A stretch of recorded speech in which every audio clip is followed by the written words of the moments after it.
So complex fractions to start.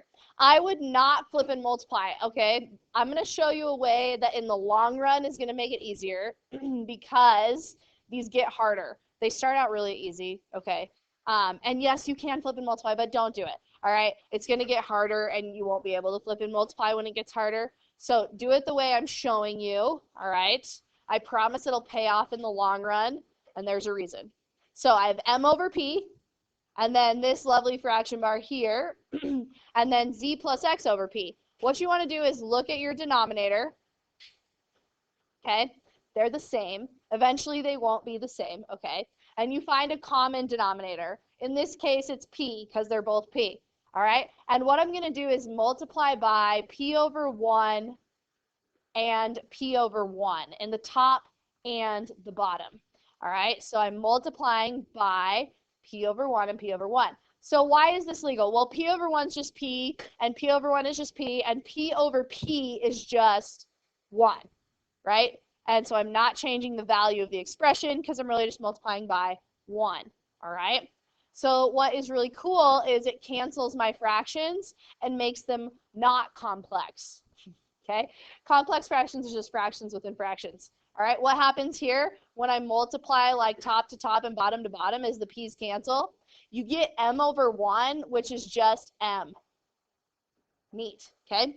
And then right here, same thing. My p's are going to cancel, and you get this z plus x over 1, which is really just z plus x.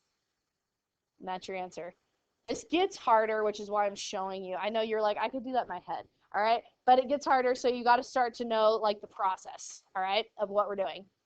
Okay, go ahead and write down m over x plus y over z over x plus y.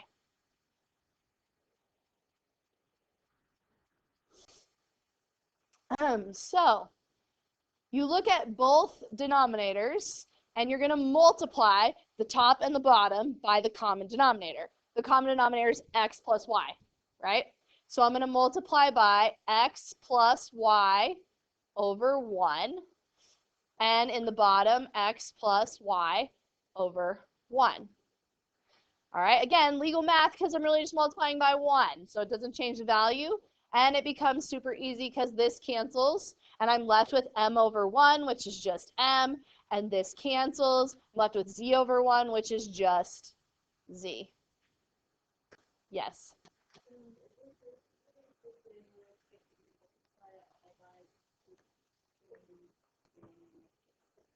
Yes, because there eventually will be a whole bunch of different stuff in the denominator, so you're going to have to multiply top and bottom by all the different stuff.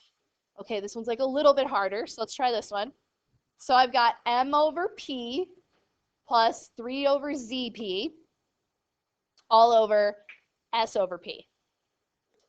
So to find your common denominator, you guys, you want to look at all 3 denominators. Okay, what's my common denominator, you guys?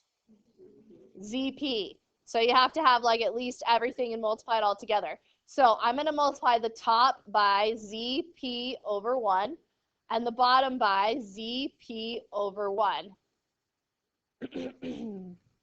All right, this one's going to take a little more thought, okay?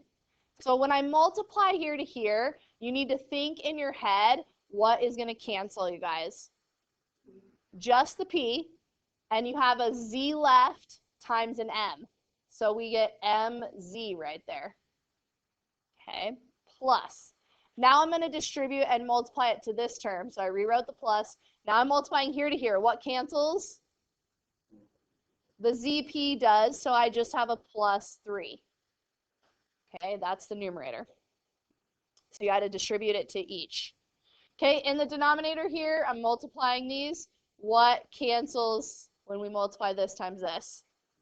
P's, and I'm left with SZ over 1, which is just SZ. That's the answer. Okay? Yeah. So, if you ever have two things that are exactly the same, that are two, like, fraction bars away from each other, you can just cancel them. Does that make sense? said that really well. Like this one, you could just be like, boom, boom, it's m over z. Yeah. Yes, but it's going to get harder. So I would like you to show this step. Okay? But yes. All right. Write this down. 4 over 3 root 2. Now, this is super important you learn this because we do a lot of this in trig when you get to like upper level math, all right? You're going to want to know what we're doing here, all right? So this is called rationalizing the denominator. You never want to leave a square root in the denominator. It's just like a math thing, okay? You just don't leave square roots in the denominator. So we have to get them out of the denominator, and the way that we get rid of them is actually by multiplying by that radical on the top and the bottom. Whatever that square root is, you multiply it top and bottom. Why? Because what is this thing equal to here? 1. So it's not changing the value of the equation. And when you multiply this radical times itself, you're going to get the square root of 4, which is a perfect square, and it gets rid of the radical. All right, so let's see what we have here. So in the top, I have 4 root 2. And in the bottom, I have 3 root 4. So there's like a 1 here. You multiply the outsides together, and then root 2 times root 2, okay, gives me root 4. So now I have 4 root 2 in the top, and this square root of 4 is actually equal to 2, right? And these multiply together, so I get 6. Okay, then I need to reduce the outside numbers, the 4 and the 6. You don't reduce the inside number. Just the 4 and the 6 reduces to 2/3. Okay? That is called rationalizing the denominator because in math, you don't want radicals in the denominator. All right? So how about this one, you guys? What should I multiply top and bottom by? Root 5 over root 5. All right? And I get the square root of 5 because that's 1 times the square root of 5. What's the square root of 5 times the square root of 5? Yes, you can do that in your head, you guys, because it's the square root of 25, which is 5. Okay? All right, grab a whiteboard. And let's try a few easy problems when it gets harder. And let's try one of these, rationalize the denominator.